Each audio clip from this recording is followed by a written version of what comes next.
Arabia Saudi. Kumusta po kayo dyan, mga kapatid? Manatili po tayong matitibay sa ating po mga pananampalataya. Alam namin, matindi rin ang naharap na laban dyan. Siyempre, sa pagkain pa lang, dapat magiging tayo ng tayo nasa mga Middle East countries.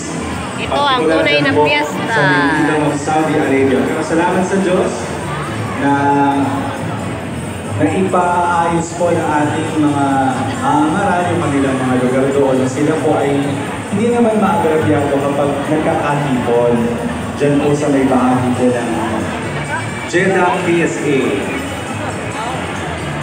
Isa pa tayo location, dyan po sa Dammam, Kingdom of Saudi Arabia pa rin. Nagkakalabit lang po yan, pero marami rin tayong nakapatid. Yan po ay eastern side ng Saudi Arabia.